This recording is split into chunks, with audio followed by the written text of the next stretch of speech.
기도하시겠습니다. 참 좋으신 아버지 하나님, 오늘 이 새벽에 저희들에게 새 생명 주셨음을 감사합니다. 지난 간밤 중환자실에서 마지막 숨을 거둔 어떤 분들에게는 너무나 절박한 하루였었을 텐데 우리에게는 값없이 거저 주셨습니다. 하나님이 주신 이 귀한 선물 귀하게 사용하여 주셔서 하나님께 영광을 돌리는 삶이 되게 하여 주시옵소서. 이 새벽에 예수님의 이름으로 모였습니다. 예수님, 우리와 함께 계심을 믿습니다. 예수님이 함께 계시기 때문에 예수님과 함께 할 수 없는 것들은 우리의 육체로부터, 우리의 마음으로부터, 우리의 삶으로부터 다 떠나게 될 줄 믿습니다. 주님, 이 새벽에도 주의 능력을 행하여 주시고 기적을 나타내 주시기를 원합니다.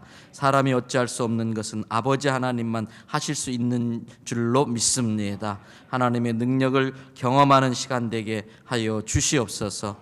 오늘 이 새벽에 이렇게 귀한 예물을 주님 앞에 올린 손길이 있습니다. 이 종이 이 물질 위에 손을 얹었습니다. 예수님, 이 물질에 손을 얹어 주시옵고 이 물질에게 주여 하나님 복을 내리시어서 종자 씨앗으로 삼아 주시옵소서. 심었사오니 거두게 하여 주시기를 바랍니다. 물질 속에 담겨있는 사연과 기도의 제목들 주께서 다 하시오니 주님, 그 기도의 제목들을 응답하여 주시되 구체적이며 실제적이게 하여 주시옵소서. 관념적이거나 추상적이지 않고 기도의 응답이 육신의 눈으로도 보고 육신의 손으로도 만져볼 수 있는 실제적인 기도의 응답을 경험하게 하여 주시옵소서. 오늘 또 성령 하나님께서 우리 가운데 함께하여 주실 것을 믿사옵고 이 모든 말씀들 우리 구주 되시는 예수님의 이름으로 기도드립니다. 아멘. 할렐루야. 할렐루야. 오늘 또 여러분과 여러분의 가정과 자녀 그리고 하시는 모든 일들마다 하나님의 돕는 손길이 함께 하시기를 주님의 이름으로 축복합니다.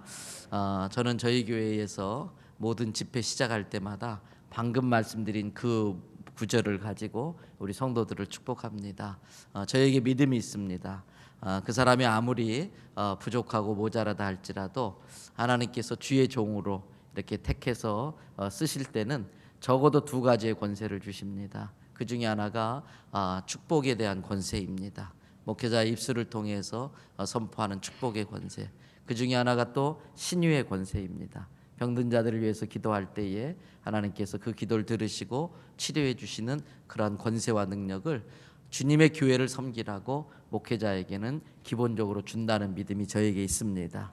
그래서 가랑비에 옷 젖는 줄 모른다 이런 말이 있습니다. 가랑비 그거 대수겠느냐 싶어서 그냥 우산 안 쓰고 가랑비 맞고 돌아다녀요. 나중에 집에 와보면 옷이 흠뻑 젖어 있는 걸 볼 수 있습니다. 축복이 마치 그와 같지 않을까. 쏟아지는 복도 참 귀하지만 스며드는 복이 더 큰 것 같아요. 근데 우리는 그걸 잘 몰라요. 근데 세월이 지나다 보면은 어느새 내 삶 가운데 하나님이 주신 복이 스며들어 있습니다. 그래서 말씀 집회 때마다 이렇게 주님이 주신 권세를 가지고 축복하는 겁니다. 한 번 더 축복하고자 합니다. 여러분과 여러분의 가정과 자녀 하시는 모든 일들마다 하나님의 돕는 손길이 함께 하시기를 주님의 이름으로 축복합니다. 여기서 중요한 것이 있습니다. 가만히 있는데 하나님이 그냥 다 해주는 게 아니고 하나님의 손길은 물론 필요할 땐 다 해주시겠지요. 그러나 성경의 일상적인 것을 볼 때는 도우시는 하나님, 돕는 성령님도 도우시는 성령님 때문에 내가 그렇게 열심히 새벽부터 밤늦게까지 열심히 뛰는데 주의 은혜가 아니면은 시편의 말씀처럼 아침 일찍 일어나 늦게 누우며 먹는 수고의 떡이 헛됩니다. 그러나 주님이 함께 도우시면은 나는 아무것도 안 하고 있는데 그러면 아무것도 안 되지만 내가 정말 열심히 뛰면 주님이 함께 해서 뛰는 것과 그렇지 않은 것은 하늘 땅 차이가 날 수밖에 없지요. 오늘 또 여러분의 삶 가운데 그런 하나님의 돕는 은혜가 돕는 손길이 함께 하시길 주님의 이름으로 축복합니다. 이번 부흥의 주제가 선택입니다. 오늘은 하와의 선택을 이렇게 살펴보려고 하는데 저희들이 성경 구절을 굉장히 영특하게 인용할 때가 있어요. 그 중에 하나가 육신은 마음은 원이로되 육신이 약하여. 그래서 뭔가 하다가 잘 안 되면은 이 구절을 가지고 자기 스스로 합리화를 시킬 때가 많이 있어요. 마음이 원하면 그렇게 하면 되는데 하지 않고 육신이 약해서 못한다라고 자기 육신 핑계를 대는 거예요. 그 마음이 원한 것, 육신이 못하게 하는 것을 이겨내는 게 승리이지요. 그래서 여러분, 그리스도의 삶은 우리 자녀들에게 잘 가르쳐야 됩니다. 우리는 성공을 추구하는 사람들이 아니라 승리를 추구하는 사람이다. 내일의 성공을 위하여 오늘 버티는 사람이 아니라 오늘 날마다 어제 말한 것처럼 내 죄성과 연약함, 사탄으로부터, 그리고 나를 쓰러뜨리는, 나를 좌절시키는 환경과 내 인생에 태클 거는 사람들로부터의 승리. 그래서 오늘 하루의 승리가 내 평생의 승리를 만드는 거죠.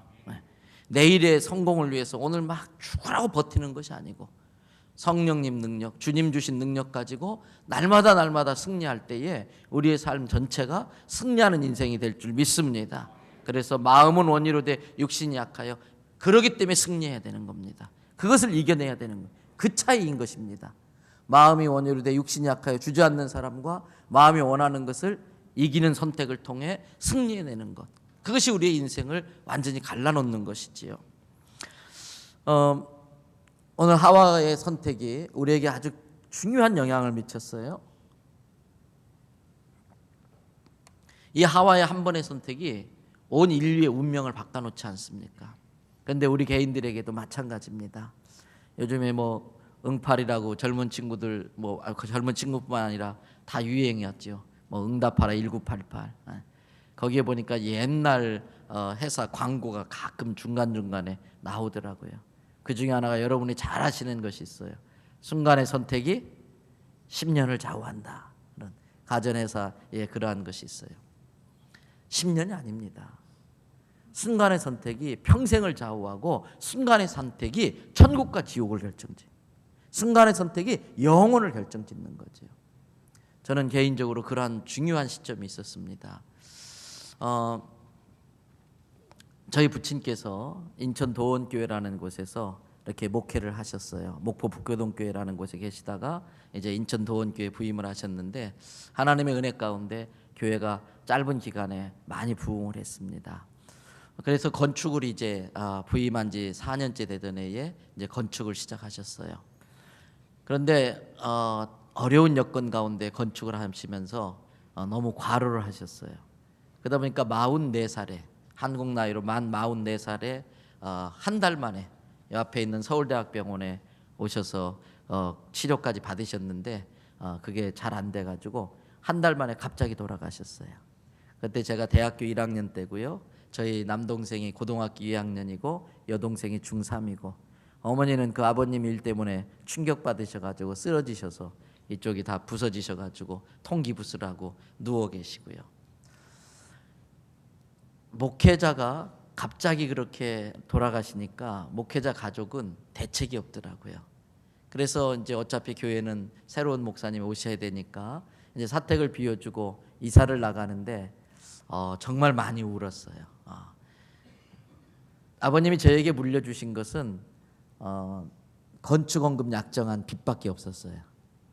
그래서 부조금 들어온 걸로 건축원금 약정한 거 그냥 교회에다가 드리고, 나머지 그 부조금 들어온 걸 가지고 이제 월세방을 얻어서 나갔어요. 교회에서는 아무런 대책도, 퇴직금도 없고 아무것도 없고 2년 동안 6번을 이사 다녀요. 이사 다닐 때마다 짐이, 살림살이가 하나씩 줄게 되지요. 대학교 1학년 때였었어요. 그때가 막 대학교에 들어간 5월 달에 돌아가셨는데, 이제 대학교 들어가서 3, 4, 5월 달 한 이렇게 돌아가셨어요. 생계가 막막한 거예요. 그래도 제가 제일 장남인데 어머니는 저렇게 몸져 누워 계시고 아무런 대책도 없고, 그래서 학교 수업을 어떻게 이제 2학기 때부터 조정을 해가지고서 오후 3시에 이제 서울에 있는 모 대학을 제가 다녔는데, 일반 대학을 다닐 때인데 오후 3시까지 수업을 다 마무리해요. 그리고 이제 지하철을 타고 인천에 이렇게 내려가서 5시에 중1짜리 아이들 5명 모아놓고 영어, 수학, 과외를 이렇게 하고, 그거 마치면 이제 얼른 커피 한 잔에 에이스 크래커 몇 종 먹고서 이제 7시에 가서 또 중3짜리 아이들 이렇게 또 5명 모아놓고 영수를 가르치고, 그거 마치면 이제 9시에 고1짜리를 가르치고, 그렇게 하면서 이제 가정 생계를 꾸려 나가게 되는 거예요. 근데 80년 그때가 79년인데 80년대 광주 사태가 이렇게 나면서 전두환 씨가 대통령이 되잖아요. 그래서 그때 내렸던 조치 중에 하나가 뭐 사교육을 없앤다 그래가지고 과외 전면 금지를 시켰어요. 네, 저도 과외를 이제 못하게 돼가지고 생계가 정말 막막했어요. 그래서 어떻게 해요? 할 수 없이 아는 집사님 이렇게 통해 가지고 치약, 칫솔 이런 걸 싸게 좀 이렇게 받아가지고 인천 용현시장 옆에 용현도에 용현시장이라는 데 길에다가 이제 비닐장판 이렇게 퍼런 거 천막 만드는 그런 거 깔아놓고 치약, 칫솔 풀어놓고 싸요 날이면 날마다 이러면서 장사를 했어요. 그리고 강화도에서 계란 떠다가 계란이 왔어요. 떼굴떼굴 굴러왔어요. 이 장사도 했어요. 정말 어렵게 살았어요.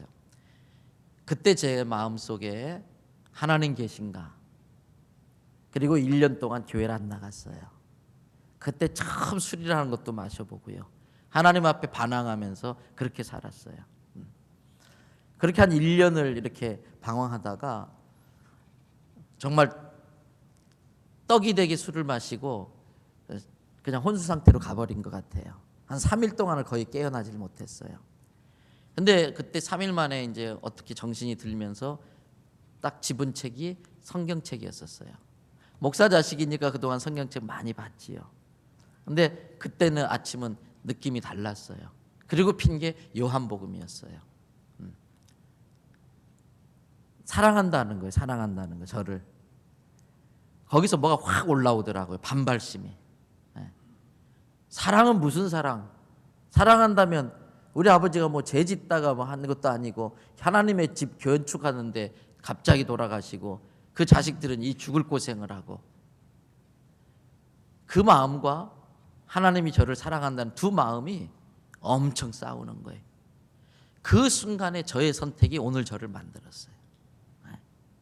그 순간에 제가 끝까지 하나님께 반항하고 대들고 하나님 안 계시다 그러고서 했더라면 제 인생은 완전히 망가졌을 거예요.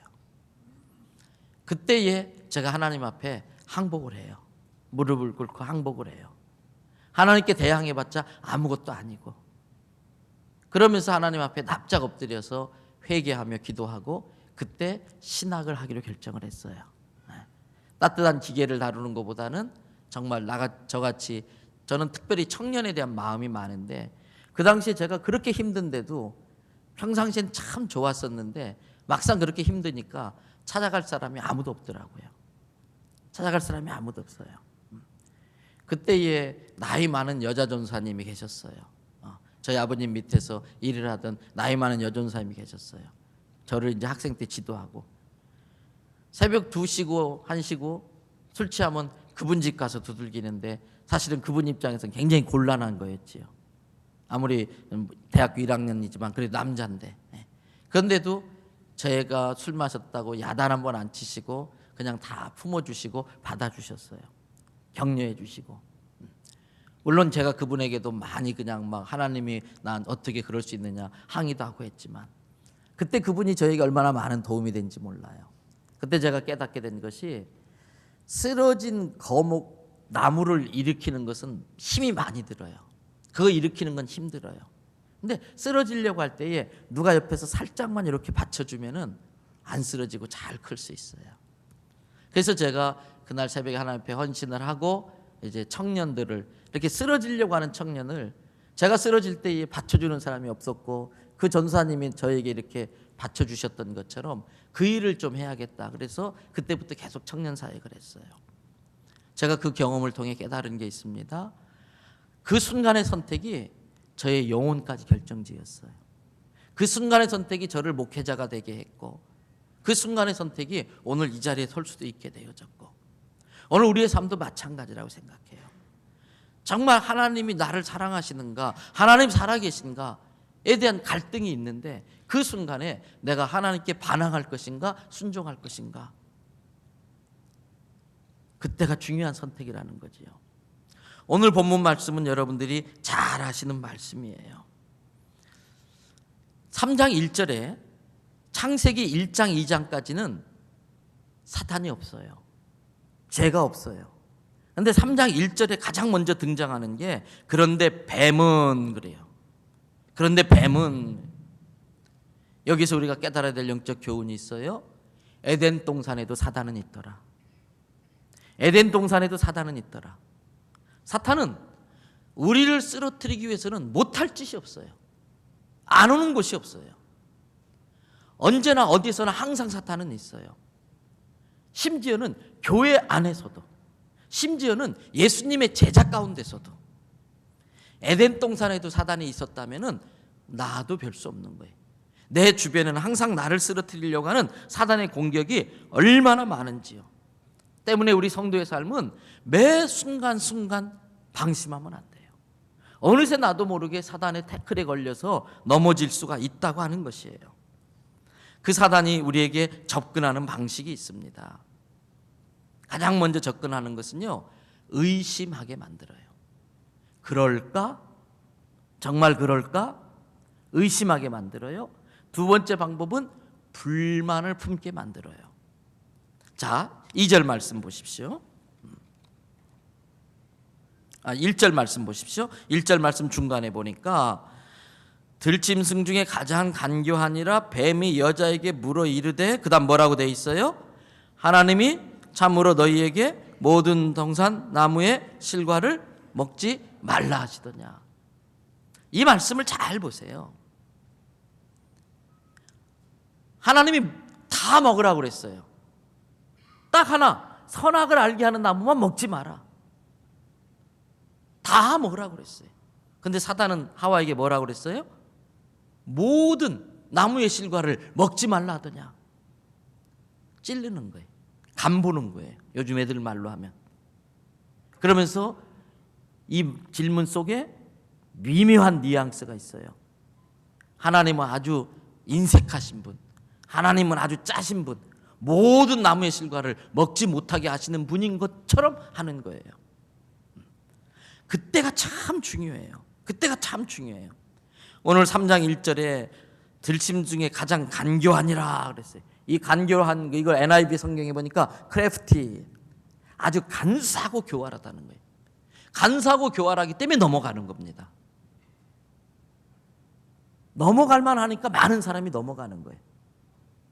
때문에 그대로 이 단어를 이용한다면 뱀보다 우리가 더 간사해야 안 넘어갈 수 있다는 뜻이에요. 예수님은 이것을 비둘기처럼 순결하고 뱀처럼 지혜로워하라, 그렇게 표현을 해요. 사단은 나쁜 의미에서 간교했다면 우리는 좋은 의미에서 사단보다 더 간교해야 되는 거예요. 사단보다 더 똑똑해야 되는 거죠. 안 그러면은 사단의 그 꾀에 넘어갈 수밖에 없어요. 그런데 하와가 그렇게 하질 못했어요. 2절과 3절에 하와가 이렇게 대답합니다. 여자가 뱀에게 말하되 동산나무의 열매를 우리가 먹을 수 있으나, 이 나가 문제, 있으나 나가 문제예요. 3절에 동산 중앙에 있는 나무의 열매는 하나님의 말씀에 너희는 먹지도 말고 만지지도 말고 너희가 죽을까 하노라 하셨느니라. 여기 트릭이 숨어 있어요. 뉘앙스가 묘해요. 분명히 하나님께서 뭐라고 그랬냐면은 동산 중앙에 있는 선악과 먹지 마라, 정령 죽으리라. 반드시 죽는다 그랬어요. 그런데 하와의 말 속에 뭐가 들어가 있느냐? 글쎄 말이야, 하나님이 치사하게 그거 만지지도 말라 그러더라. 그 뉘앙스예요 여기에. 만지지도 말라 하더라. 그러면서 그거 만지거나 먹으면 죽을까? 죽을 수도 있고 어쩌면 안 죽을 수도 있어. 여기에 뱀이 착 달라붙는 거예요. 정말 모든 실과의 나무를 먹지 말라되 간을 봐요? 그때 하와가 아니야, 하나님이 다 먹어도 좋댔어. 우리 하나님 얼마나 좋으신 분인데 하나님이 다 먹으래. 그런데 동산 중앙에 있는 나무는 그거 먹으면 죽으니까 그건 절대 먹지 말라고 그랬어. 그거 먹으면 죽어. 사단도요, 찔러봐요. 찔러봐가지고서 넘어갈 만한 자를 찾아오는 거예요. 여러분, 오늘 또 사탄은 또 2016년 내내 여러분들을 간을 본다는 걸 아시기를 바랍니다. 그때 철저하게, 단호하게. 그래서 여러분, 사단과 싸워서 이기는 것도 참 대단한 일이에요. 잘한 거예요. 근데 손자병법을 잘 아시죠? 진짜 싸움 잘하는 거는요, 안 싸우고도 이기는 거예요. 그래서 사단이 딱 간보러 왔다가 어이구 저 본교회 저 성도들 저 징그러운 것들 저것들은 씨알도 안 먹혀. 간보러 왔다가 기죽어서 사단이 달아나게 되기를 축복합니다. 건들만 하니까 건드는 거예요. 저는 목회 상담하면서 요즘에 불륜들이 많아요. 죄송해요. 교회 안에도 있어요. 대부분이 남자들이 수작을 거늘지요. 그런데 가만히 이들 이야기 들어보면요, 여자도 책임이 있어요. 이 마귀 새끼의 조종을 받는 남자들이 아무나 건들지 않아요. 간을 봐요. 넘어갈 만한 여자를 건드는 거예요. 여기에서 신앙생활은 어정쩡한 게 없어요. 신앙생활은 회색지대가 없어요. 기본기고 아니면 아닌 거예요. 하나님 말씀이면 말씀이고 사탄의 말이면 사탄의 말이지 중간은 없어요. 어정쩡하게 섞어놓으니까 간 보면서 슬금슬금 들어오는 거예요. 큰일 나요. 애시당초 처음부터 단호해야 돼요. 간 보고 게임도 안 되겠다, 상대도 안 되겠다, 기죽어서 깨갱하고 달아나는 거예요. 저는 2016년 이 신년 축복성회 때 여러분이 영적으로 완전 무장되어져서 여러분 보면 사단이 기가 질려서 달아나게 되기를 축복합니다. 하와는 간을 볼만하니까 찾아온 거예요. 그러면서 그 하와의 말을 물고 늘어지는데 3절에서 하와가 그러잖아요. 죽을까 하노라. 그런데 4절에 뱀이 여자에게 이르되 너희가 뭐라고 그랬어요? 4절에 결코 죽지 아니하니라. 하나님의 말씀을 의심하게 만들더니 이제는 정면으로 반박합니다. 안 죽어. 하나님은 정령 죽으리라. 반드시 죽는다. 근데 사단은 결코 안 죽어. 이게 사단이 하는 짓입니다. 하나님의 말씀을 대적하는 것입니다. 여러분 여기에 넘어가는 순간 어떻게 되는가? 죄가 들어오면 관계가 파괴됩니다. 죄가 들어오면 관계가 파괴됩니다. 첫 번째 관계가 뭐냐면 하나님과의 관계가 파괴돼요. 여러분 거기 말씀 보십시오. 8절 말씀에 그런 얘기가 나와요. 8절 말씀에 아까 읽진 않았습니다만 8절 말씀 혹시 스크린에 뜰 수 있으면 좋고요. 자, 제가 한번 읽겠습니다. 그들이 그날 바람이 불매 동산에 거니시는 여호와 하나님의 소리를 듣고 아담과 그의 아내가 여호와 하나님의 낯을 그다음 뭐라고 되어 있어요? 피하여. 죄를 지었을 때에 가장 먼저 나타나는 현상이 교회 오기 싫어져요. 기도가 안 돼요. 집에서 자녀 키워보면 알아요. 어느 날 갑자기 아이가 부모 앞에 서먹서먹해요. 자꾸 부모 낯을 피하려고 그러고 안 부딪히려고 그래요. 뭔가 걔는 죄를 지은 거예요. 문제가 있는 거예요. 우리들이 죄를 지으면서 가장 큰 손해가 뭔지 아세요? 하나님과의 관계가 파괴되는 거예요. 하나님의 자녀의 가장 큰 특권이 기도하는 권세거든요.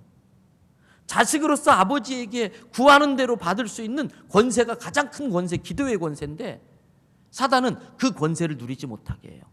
기도하지 못하게만, 여호와 하나님의 낯을 피하게 만들어요. 그때가 중요해요. 계속해서 내가 이 죄의 발목 잡혀가지고 하나님 피하며 다닐 것인가? 절대 하나님 피할 수 없어요. 그때 내가 하나님 앞에 회개하고 나가는 거예요. 어제 저녁에 말한 것처럼 중2짜리가 돈 5,000원짜리 한번 아버지 지갑에서 슬쩍 했다가 계속 여동생한테 발목 잡혀 있었는데 내가 더 이상 이렇게 살면 안 되겠다 결단을 한 거예요. 그리고 아버지한테 용서를 구해야겠다 선택을 한 거예요. 그래서 용서를 구했더니 초등학교 5학년이라는 여동생의 권세가 힘을 잃어버려요. 오늘 우리가 매 순간 여호와 하나님의 낯을 피하게 하려고 하는 사단의 작전이 있어요. 이 핑계 저 핑계 대면서 마음은 원이로 돼 육신이 약하여 오늘은 너무 추우니까 새벽에 빠질란다. 계속해서 핑계거리를 대는 거예요. 그 순간에 그것을 극복하고 넘어가는 게 중요해요. 그래서 사단은 가장 먼저 하나님과의 관계를 차단시켜요. 두 번째 관계의 파괴가 있어요. 영적인 동지의 관계를 깨트려 버려요. 자, 보십시오. 하나님이 깜짝 놀랐어요. 그래서 아담아, 이게 어떻게 된 거냐? 응? 내가 먹지 말라고 하는 나무의 실과를 먹었느냐? 그때 12절 아담이 대답을 합니다. 절묘한 대답입니다. 한번 12절 말씀 다 같이 읽어보겠습니다. 아담이 이르되 하나님이 주셔서 나와 함께 있게 하신 여자 그가 그 나무 열매를 내게 주므로 내가 먹었나이다. 이게 아담이 하나님 앞에 재짓고서 했던 첫 번째 말이에요. 하나님, 나는 절대 안 먹으려고 그랬어요. 그런데 하나님이 만들어주신 저 여자가 호맹맹이 소리를 하면서 나보고 아담 사랑해. 그래. 사랑하면 이거 먹어. 그래서 가정을 평화롭게 하려고, 가정이 아주 평화롭게 하려고 은혜롭게 제가 받아 먹었습니다. 때문에 내 책임 있다 없다? 굳이 책임 따지자면 하나님이 저 여자 만들어 주셨으니까 하나님 책임 50%, 저 여자가 나보고 먼저 먹으라고 했으니까 저 여자 책임 50%. 나는 죄 있다 없다? 나는 없다. 2장 23절을 보세요. 창세기 2장 23절을 보면 하나님이 여자를 만들어서 아담에게 딱 데리고 오는데 아담이 남자가 여자에게 할 수 있는 최고의 프로포즈. 아담이 이르되 이는 내 뼈 중에 뼈요 살 중에 살이라. 이건 부부관계를 의미하는 거예요. 남녀가 하나됨을 의미하는 거예요. 당신은 내 뼈요 당신은 내 살이요. 이랬던 남자가 한 장도 넘어가지 않고 같은 페이지에 있어요. 제 성경에는. 이랬던 남자가 죄가 들어오니까 여자한테 다 뒤집어 씌워요. 여러분, 천국은 내가 뒤집어 쓰는 거예요. 십자가에서 예수님이 저와 여러분의 죄를 뒤집어 써 주셨기 때문에 우리가 구원받은 거예요. 교회도 그렇고 가정도 그렇고 잘못될 수 있어요. 실수할 수 있어요. 그때 아담이 뒤집어 썼다면 아내와 관계가 깨지지 않아요. 근데 아담은 뒤집어 씌웠어요. 하와한테. 가정도 마찬가지고 교회도 마찬가지. 반드시 어려운 일은 있어요. 그때 내가 뭐라고 그랬느냐 이럴 줄 알았다 막 뒤집어 씌우기 시작하면 그게 사단의 의도대로 가는 거예요. 그러나 내가 부족해서 그렇습니다. 내가 기도를 많이 안 해서 그렇습니다. 다 제가 잘못했습니다. 뒤집어 쓰면 사단은 힘을 잃어버려요. 근데 아담은 뒤집어 씌웠어요. 그리고 이것이 이웃과의 관계를 파괴해요. 그래서 잘 아시는 것처럼 4장에 가면은 가인이 아벨을 죽이는 일이 벌어져요. 죄가 들어오면 하나님과의 관계를 깨뜨리고 영적 동지와의 관계를 깨뜨리고 이웃과의 관계를 파괴하는 게 죄의 위력이라고 하는 거예요. 그러면 우리 인생의 많은 경우의 문제는 하나님과의 관계가 잘못돼서 생긴 문제예요. 우리 인생의 많은 문제는 정말 함께 돕고 분명히 하나님이 하와를 돕는 배필로 보냈는데 돕는 배필이 아니라 서로 책임을 떠넘기는 네 탓이야 내 탓이야 싸우는 관계로 얼그러져 버렸어요. 결국 부부간의 갈등, 성도들끼리의 믿음의 영적 동지끼리의 갈등, 이거는 우리 속에 장난질 치는 사단 때문에 그렇다는 거예요. 그리고 이웃과의 관계가 서로 돕고 격려하고 함께 투게더가 아니고 시기하고 질투하고 경쟁하고 죽여야 내가 살 수 있는 관계, 관계의 파괴가 일어난 거예요. 여러분 때문에 우리 가운데 있는 죄의 문제와 그 죄의 원인을 제공했던 사단의 그러한 모든 것들을 이겨내야 이 모든 문제가 해결되어질 줄 믿습니다. 그러면 그 이기는 비결은 뭘까? 이기는 원리는 뭘까? 결국 바른 선택의 기준은 캐논이에요. 캐논. 카메라 이름만 캐논이 아니에요. 원래 이 성경을 캐논이라고 그래요. 캐논의 의미는 막대기라는 뜻이에요. 그래서 옛날에 물건을 잴 때에 규격에 그걸 자라고 그래요. 막대기, 자를 가지고서 딱 검수하는 분들이 검수하는 거예요. 이거는 좀 짧네요. 불합격. 이거는 좀 기네요. 불합격. 딱 이 맞는 게 이 막대기가 캐논이에요. 세상 사람들은 자기의 경험과 지식과 상식과 정보가 그들의 캐논이에요. 때문에 환경 따라 막 바뀌어요. 믿을 수 없어요. 우리 그리스도인들의 캐논은 영원토록 변하지 않는 하나님의 말씀일 줄로 믿습니다. 하와가 사탄에게 넘어간 중요한 원인 중에 하나가 하나님의 말씀을 제대로 품지 못했다는 거예요. 정령 죽으리라, 반드시 죽는다. 죽을까 하노라. 죽을까 하노라. 그래서 신천지도 하나님의 말씀을 왜곡시켜요. 신천지에 비유풀이라는 게 있어요. 신학을 하지 않았다든지 성경을 깊이 모르시는 분들은 신천지의 비유풀이를 들으면 재미있어요. 그럴듯해요. 그런데 조금이라도 성경을 아는 분, 우리 목사들이나 조금 성경을 읽은 분들이 그 비유풀이를 들으면은 배꼽 잡고 웃어요. 완전히 자기들이 어떤 불순한 의도를 가지고 다 깨맞춘 거예요. 다 엉터리예요. 왜곡시키는 거예요. 오용. 양만 오용하는 게 아니고 하나님의 말씀도 잘못 사용해요. 여기서 알아야 될 게 있습니다. 내일 저녁에 살펴보겠습니다만 사단도 우리를 유혹할 때 하나님의 말씀으로 유혹했다는 사실이에요. 사단도 하나님의 말씀 가지고 장난치는 거예요. 때문에 하나님의 말씀으로 사단이 우리를 넘어뜨리려고 하기 때문에 그것을 물리치는 것은 우리도 하나님의 말씀으로 대적해야 되는 거예요. 그래서 2016년 우리가 이기는 싸움을 하기 위한 중요한 것은 하나님의 말씀을 깊이 알아가는 거예요. 그래서 저희 교회도요, 내일 제가 혹시 하나 보여드리도록 하겠습니다. 목사님께 하나 드리고 싶은데, 나의 신앙생활이라고 하는 체크카드 한 장을 만들었어요. 거기에는 새벽기도 출석 카드, 뭐 큐티 카드, 성경 읽기 신구약 카드가 다 들어가서 스스로 자기가 체크해요. 그 중에 하나가 내년에 신구약을 쓰는 거예요. 직접 손으로 쓰는 거예요. 타이핑하지 않고. 우리 교인들이 1년 뒤에 그거 교회에서 제본해가지고 저희 교회 자체적으로 전시회를 해요. 그리고 부모가 시집가는 딸에게, 장가가는 아들에게 줄 수 있는 최고의 신앙의 유산, 부모가 친필로 쓴 신구약 성경을 제본해서 맨 앞에다가 하나님의 말씀 신구약 성경 몇 년 몇 월 며칠 누구누구 사랑하는 아들 누구에게, 사랑하는 딸 누구에게 딱 금박으로 제본해서 줄 거예요. 그런데 지난주에 초짜 신자 한 명이 저한테 오더니 감격을 하는 거예요. 그래서 목사님, 성경에 이런 이야기도 있더라고요. 다 아는 이야기를 자기는 처음 한 거예요. 그러면서 성경 쓰기 한 게 너무나 잘했다고. 손목은 아픈데 성경 쓰면서 자기가 몰랐던 것들을 너무나 많이 알게 돼요.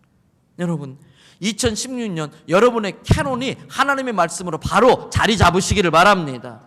사단은 하나님의 말씀 가지고 장난치는 거예요. 또 사단은 서서히 처음부터 사단 그러고 오면 넘어갈 사람 아무도 없어요. 그래서 여러분, 개구리 뜨거운 물에 넣으면 팔짝 뛰어나가요. 그런데 찬물에 딱 넣어놓고 수영 싹 하고 있는 그 개구리 들어있는 그 그릇을 불에 딱 올려놓고서 살살 불을 지피면요, 얘가 시원하다, 사우나 좋네, 그러다가 가시는 거예요. 죄도 마찬가지. 처음부터 죄다 이렇게 들어오지 않아요. 서서히 들어오는 거예요. 서서히. 여기에서 이제 마지막 이제 시간이 좀 6시가 됐기 때문에 하나만 묵상하고 마치겠습니다. 이 지경까지 되게 된 중요한 책임이 누구한테 있느냐? 아담이에요. 사단이 얼마나 교활한가? 하나님께 직접 말씀을 받은 아담에게는 오지 않아요. 아담을 통해서 전달받은 하와에게 사단이 와요. 아담의 책임은 왜 하와가 이 선악과 따먹으면 죽을까 하노라, 먹지도 말고 만지지도 말라 하더라, 왜 이런 식으로 반응했을까? 하나님 말씀을 제대로 못 배웠어요. 하와가 하나님의 말씀을 배울 수 있는 길은 아담이에요. 다르게 표현하면 아담이 하나님의 말씀을 제대로 확실히 못 가르친 거예요. 여기에서 아담의 중요한 역할이 있었어요. 여러분, 첫째는 하나님의 말씀을 제대로 가르쳐야 되는 게 아담의 책임이에요. 그런 의미에서 목사인 저나 우리 교회학교 교사들, 순장님들 그 책임이 막중합니다. 어떤 영혼이 마귀에게 걸려들었을 때에 그 책임은 그를 하나님의 말씀을 가르쳐줘야 될 그 아담의 잘못이 가장 큰 거예요. 두 번째 잘못이 있어요. 하와가 선악과 따먹으라고 같이 먹자고 왔을 때 아담은 단호하게 거부했었어야 돼요. 그런데 오늘날 교회 안에 뭐가 문제인지 아세요? 좋은 게 좋은 거지. 은혜를 오용해요. 그건 남용도 아니고 오용해요. 더 나아가서 악용해요. 좋은 게 좋은 거지 죄는 좋은 게 좋은 게 아닙니다. 죄는 다 망하는 겁니다. 아담이 하와에게 단호하게 하지 못한 게 거짓 평화를 유지하기 위해서 그렇습니다. 사도 바울이 복음을 들고 가는 마을마다 소동이 일어났습니다. 예수님의 탄생이 예루살렘에 알려지자 예루살렘 성이 소동했습니다. 우리가 하나님의 말씀대로 살려고 할 때에 일어나는 소동을 두려워하지 말아야 돼요. 진리가 들어가면 소동이 일어날 수밖에 없어요. 하와가 그렇게 나왔을 때 아담은 소동이 일어나는 걸 두려워하지 말고 단호하게 노 했을 수 있어야 돼요. 이게 영적 가장의 책임입니다. 소동이 일어나더라도 아닌 건 아니다, 이건 죄다라고 밝히 말할 수 있는 것. 아담이 그것이 소동이 들어와서 하와의 요구를 받아주면서 이렇게 망하게 되는 거예요. 이때 아담이 해야 될 것은, 당신 그거 먹었어? 내가 분명히 말했잖아. 이걸 먹으면 반드시 죽는다고 하나님이 말씀하셨어. 이제 당신 죽을 거야. 그런데 당신은 내 뼈 중에 뼈요 살 중에 살이니까 나 당신 죽게 할 수 없어. 나 당신 살리고 싶어. 끌고 하나님 앞에 가야 돼. 내 자식 끌고 하나님 앞에 와야 돼. 내 남편 끌고 하나님 앞에 와야 돼. 회개의 자리에 데리고 와야 돼. 교회 학교 어린아이들 지금 어디 가서 뭐 하는지 모르는데 끌고 하나님 앞에 와야 돼. 이게 아담이 할 일이에요. 나 당신 잃을 수 없어. 당신은 하나님이 내게 주신 선물이야. 사랑하는 아들아, 사랑하는 딸아, 너는 하나님이 내게 주신 상급이야. 나는 너를 마귀에게 빼앗길 수 없어. 소동을 두려워하지 말고 끌고 하나님 앞에 나와야 돼. 회개의 자리에 같이 와야 돼요. 여러분, 이것이 영적 가장의 책임입니다. 이제 기도의 시간을 갖고자 합니다. 저는 비록 주님 앞에 1년여 동안 방황하면서 부끄러운 모습이 있었지만 그날 새벽 요한복음을 통해 저를 찾아오신 주님이 얼마나 감사한지요. 그날 제가 주님을 선택하지 못했다면 제 인생은 마귀의 밥이 됐을 거예요. 하와가 이 순간에 하나님 말씀만 제대로 알았었더라면, 그리고 아담이 제대로 역할만 해줬었더라면, 그렇지 못해서 지금 우리가 이렇게 고생을 하는 거예요. 죄의 싹스로. 사단은 간교합니다. 때문에 우리는 사단보다 더 간교해야 됩니다. 그러려면 하나님의 말씀이 좋은 의미에서 우리를 지혜롭게 할 줄로 믿습니다. 캐논이 분명해야 됩니다. 이 말씀 2016년 반드시 붙들고서 사단이 간보러 올 때에 오히려 간을 보고 너무 짜서 기가 질려가지고 기겁하고 도망가게 되는 역사를 이루어내시기를 바랍니다. 우리 이 시간 다 같이 함께, 여러분 다 일어나십시오. 일어나시고요, 불도 꺼주시고요, 이렇게 두 손 한번 불 끈집시다. 그리고 기도하시다가 몸이 불편하신 분은 그냥 안 일어나도 좋습니다. 나이 많으신 어르신들이나 몸이 불편하시면 안 일어나도 좋습니다. 그리고 이렇게 불 끈지고 기도하다가 힘들면 손 내리시고 힘들면 자리에 앉으셔도 돼요. 지금 6시 5분입니다. 6시 5분입니다. 여러분, 적어도 10분 정도 비행기가 날아오르기 위해서는 연료의 많은 양을 비행기 뜨는 데 씁니다. 딱 올라가서 양력이 붙기 시작하면은 그때부터는 그냥 적은 연료로도 비행할 수가 있습니다. 절대 기도가 처음부터 바로 되지 않습니다. 왜? 기도하는 성도를 사단은 두려워하기 때문에 빨리 가야지, 피곤하다, 이런저런 핑계를 대면서 우리로 하여금 기도 가운데 들어가지 못하게 합니다.